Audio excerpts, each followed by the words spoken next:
सर्वमङ्गलमाङ्गल्ये शिवे सर्वार्थसाधिके शरण्ये त्र्यम्बके देवी नारायणी नमोस्तुते। ओम ह्रीं दुं दुर्गायै नमः। ಓಂ ಶ್ರೀ ಗುರುಭ್ಯೋ ನಮಃ. ನಮ್ಮ ಯೂಟ್ಯೂಬ್ ವಾಹಿನಿಯ ಸಮಸ್ತ ವೀಕ್ಷಕರಿಗೆ ನಿಮ್ಮ ನೇತ್ರಾವತಿ ಮಾಡುವ ನಮಸ್ಕಾರಗಳು. ವಿಶೇಷ ಜ್ಯೋತಿಷ್ಯ ಕಾರ್ಯಕ್ರಮಕ್ಕೆ ನಿಮ್ಮೆಲ್ಲರಿಗೂ ಆತ್ಮೀಯವಾದ ಸ್ವಾಗತ. ವೀಕ್ಷಕರೇ, ಬಹಳ ಜನಗಳ ಒಂದು ಪ್ರಶ್ನೆ ಏನಪ್ಪಾ ಅಂದ್ರೆ, ಹಣಕಾಸಿನ ವಿಷಯದಲ್ಲಿ ಏನ್ ಮಾಡಿದ್ರು ಅಭಿವೃದ್ಧಿಯನ್ನ ಪಡೆಯೋದಕ್ಕಾಗಲ್ಲ. ಎಷ್ಟು ದುಡ್ಡು ಕೈಗೆ ದುಡ್ಡು ಬರಲ್ಲ. ಕೆಲವರಿಗೆ ದುಡ್ಡು ಬರುತ್ತೆ, ಆದ್ರೆ ದುಡಿದಿದ್ದಕ್ಕಿಂತ ಜಾಸ್ತಿ ಖರ್ಚಾಗುತ್ತೆ. ಎಷ್ಟು ದುಡಿದ್ರೂ ಕೂಡ ಉಳಿತಾಯ ಮಾಡಕ್ಕಾಗ್ತಲ್ಲ. ಅಥವಾ ಏನೋ ಒಂದು ಬಿಸ್ನೆಸ್ ಅಂತ ಮಾಡ್ತೀರಾ, ಆದ್ರೆ ಆ ಬಿಸ್ನೆಸ್ ಅಲ್ಲಿ ಲಾಭ ಅನ್ನೋದು ಚೆನ್ನಾಗಿರೋದಿಲ್ಲ. ಸ್ವಲ್ಪ ದಿನ ಲಾಭ ಬರುತ್ತೆ, ಆಮೇಲೆ ಮತ್ತೆ ಲಾಸ್ ಆಗುತ್ತೆ. ಹೀಗೆ ತುಂಬಾ ಏರಿಳಿತಗಳು. ಕೆಲವರಂತೂ 6ಕ್ಕೆ ಏರಲ್ಲ 3ಕ್ಕೆ ಇಳಿಯಲ್ಲ, ಹಿಂಗಿರ್ತಾರೆ. ಯಾಕೆ ಈ ತರ ಅಂದ್ರೆ, ಜಾತಕದಲ್ಲಿ ಧನವಂತರಾಗಬೇಕು ಅಂದ್ರೂ ಕೂಡ ಯೋಗ ಇರಬೇಕು. ಆದ್ರೆ ಜಾತಕದಲ್ಲಿ ಯೋಗ ಇಲ್ಲ ಅಂದ ಮಾತ್ರಕ್ಕೆ ನಾವು ಏನನ್ನು ಪಡ್ಕೊಳ್ಳೋದಕ್ಕಾಗಲ್ವಾ? ಕೆಲವ್ರ ಪ್ರಶ್ನೆ ಇದು. ನಾನೇನು ಹೇಳ್ತೀನಿ ಅಂದ್ರೆ, ಆಗತ್ತೆ. ಯಾಕಂದ್ರೆ ಜಾತಕದಲ್ಲಿ ಯೋಗಗಳು ಎಲ್ಲಿಂದ ಬಂತು? ನಮ್ಮ ಹಿಂದಿನ 3 ಜನ್ಮಗಳು, ಹಿಂದಿನ 3 ತಲೆಮಾರುಗಳಿಂದ ನಮಗ್ ಬಂದಿರುವಂತದ್ದೇ ಜಾತಕ. ಆದ್ರೆ ಈ ಜನ್ಮದಲ್ಲಿ ನಾವು ಏನ್ ಮಾಡ್ತಾ ಇದೀವಿ ಪ್ರಯತ್ನ, ಅದಕ್ಕೆ ಫಲ ಸಿಗಲೇಬೇಕಲ್ವಾ? ಹಾಗಾಗಿ ಖಂಡಿತವಾಗ್ಲೂ ಕೂಡ ಜಾತಕದಲ್ಲಿ ನಮ್ಗೆ ತುಂಬಾ ಧನವಂತರಾಗೋ ಯೋಗ ಇಲ್ಲ ಅಂದ್ರೂ ಕೂಡ ದಾರಿದ್ರ್ಯ ನಿವಾರಣೆ ಮಾಡ್ಕೊಳ್ಳುವಂಥದಕ್ಕೆ ಬೇಕಾದಷ್ಟು ಮಾರ್ಗಗಳು ಈ ಆಧ್ಯಾತ್ಮದ ಜೀವನದಲ್ಲಿ ಇದೆ. ಅಂದ್ರೆ ಮಂತ್ರ, ಪೂಜೆ, ಜಪ, ತಪ, ಹೋಮ ಇವೆಲ್ಲವೂ ಕೂಡ, ಅದರಲ್ಲೂ ವ್ರತಗಳು, ಇವೆಲ್ಲವೂ ಕೂಡ ನಮ್ಮ ಜೀವನದಲ್ಲಿ ಬರುವಂತಹ ಕಷ್ಟಗಳಿಂದ ನಮ್ಮನ್ನ ಪಾರು ಮಾಡುತ್ತೆ. ಹಾಗೆ ಜಾತಕದಲ್ಲಿರೋ ದೋಷಗಳನ್ನು ಕೂಡ ನಿವಾರಣೆ ಮಾಡುತ್ತೆ. ನೋಡಿ, ಫಾರ್ ಎಕ್ಸಾಂಪಲ್, ಇವಾಗ ಜಾತಕದಲ್ಲಿ ಕುಜದೋಷ ಇದೆ ಅಂದ್ರೆ ಆಕೆ ಮಂಗಳಗೌರಿ ವ್ರತವನ್ನ ಪ್ರತಿ ವರ್ಷ ಮಾಡ್ತಾ ಹೋದ್ರೆ ಕುಜದೋಷ ನಿವಾರಣೆ ಆಗುತ್ತೆ. ನಿವಾರಣೆ ಆಗಿರೋದು ಜಾತಕದಲ್ಲಿ ಕಾಣಿಸ್ತೆ ಹೋಗ್ಬೋದು, ಆದ್ರೆ ಜಾತಕದಲ್ಲಿರೋ ದೋಷ ಇವರಿಗೆ ತಟ್ಟೋದಿಲ್ಲ. ಅಂದ್ರೆ ದೋಷ ಕ್ಲಿಯರ್ ಆಗ್ಬಿಡುತ್ತೆ.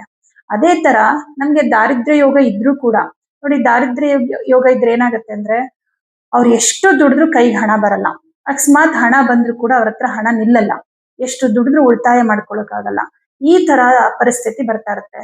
ತುಂಬಾ ಎಷ್ಟೇ ದುಡಿದ್ರು ಕೂಡ ಕೊನೆ ಮೂಮೆಂಟ್ ಅಲ್ಲಿ ಬೇರೆಯವ್ರ ಹತ್ರ ಬೇಡುವಂತಹ ಪರಿಸ್ಥಿತಿ ಬಂದ್ಬಿಡುತ್ತೆ.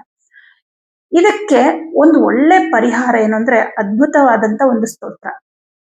ಈ ಸ್ತೋತ್ರ ಎಷ್ಟು ಮ್ಯಾಜಿಕ್ ಮಾಡುತ್ತೆ ಅಂದ್ರೆ, ಅಷ್ಟು ನಿಮ್ಗೆ ಶುಭ ಫಲ ಕೊಡುತ್ತೆ. ಆದ್ರೆ ಒಂದ್ ಕಂಡೀಷನ್ ಏನಪ್ಪಾ ಅಂದ್ರೆ, ನೀವೇನ್ ಪರಿಹಾರ ಮಾಡಿದ್ರು ಅದರಲ್ಲಿ ನಿರಂತರತೆ ಇರ್ಬೇಕು. 4 ದಿನ ಮಾಡ್ಬಿಟ್ಟು ಇನ್ನೊಂದ್ 4 ದಿನ ಬಿಟ್ಬಿಡೋದು, ಆತರ ಮಾಡಬಾರ್ದು.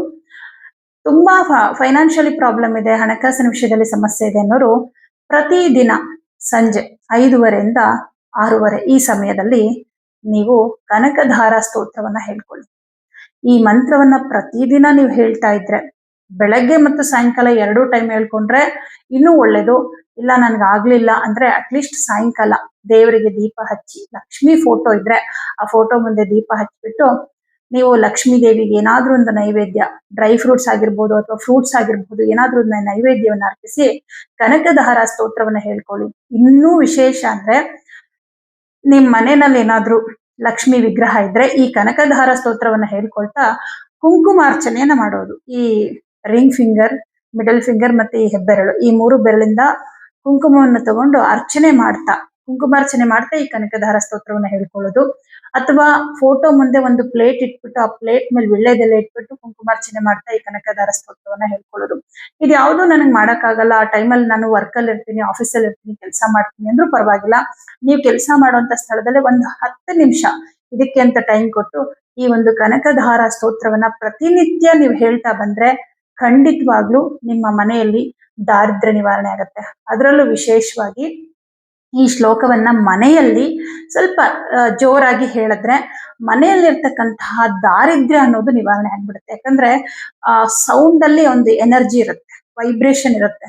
ನೀವು ಈ ಮಂತ್ರನ ಜೋರಾಗಿ ಮನೆಯಲ್ಲಿ ಕುತ್ಕೊಂಡು ಹೇಳ್ಕೊಳ್ತಾ ಹೋದ್ರೆ ಡೇ ಬೈ ಡೇ ನಿಮ್ಮ ಮನೆಯಲ್ಲಿ ಏನು ಹಣಕಾಸಿನ ಸಮಸ್ಯೆಗಳು ನಿವಾರಣೆ ಆಗ್ತಾ ಹೋಗುತ್ತೆ. ಲಕ್ಷ್ಮಿ ನಿಮ್ಗೆ ಅನುಗ್ರಹವನ್ನ ಕೊಡ್ತಾಳೆ. ಅಂದ್ರೆ ಲಕ್ಷ್ಮಿ ಅನುಗ್ರಹಕ್ಕೆ ನೀವು ಪಾತ್ರರಾಗ್ತೀರಾ. ಅಂದ್ರೆ ಇದು ನಿಮ್ಗೆ ಫಲ ಕೊಡೋದಕ್ಕೆ 3 ತಿಂಗಳು ಬೇಕು. ಅಂದ್ರೆ ಅರ್ಥ ಏನು? ಆ 3 ತಿಂಗಳವರೆಗೆ ಒಂದು ದಿನ ಮಿಸ್ ಮಾಡದೆ ನೀವು ಇದನ್ನ ಹೇಳ್ಕೊತಾ ಇರ್ಬೇಕು, ಡೈಲಿ ಹೇಳ್ಬೇಕು. ಫಸ್ಟ್ ಚೆನ್ನಾಗಿ ಪ್ರಾಕ್ಟೀಸ್ ಮಾಡ್ಕೊಳ್ಳಿ. ಆಮೇಲೆ ಹೇಳ್ಕೊಳ್ಳಿ, ಜೊತೆಗೆ ಕೇಳಿಸ್ಕೊತಾ ಇರಿ. ಮೊಬೈಲ್ ಅಲ್ಲಿ ಪ್ಲೇ ಮಾಡ್ಕೊಂಡು, ಟಿವಿನಲ್ಲಿ ಪ್ಲೇ ಮಾಡ್ಕೊಂಡು ಕೇಳಿಸ್ಕೊಳ್ಳಿ. ಯಾಕೆ ಕೇಳಿಸ್ಕೋಬೇಕು ಅಂದ್ರೆ ಶ್ಲೋಕಗಳು ತಪ್ಪಾಗೋದಿಲ್ಲ. ನೀವು ಕೇಳಿಸ್ಕೊಂಡ್ರೆ ಆ ಶ್ಲೋಕದ ಉಚ್ಚಾರಣೆ ನಿಮ್ಗೆ ಗೊತ್ತಾಗುತ್ತೆ. ಹಾಗಾಗಿ ತುಂಬಾ ಕಷ್ಟಕರವಾಗಿ ಏನಿಲ್ಲ.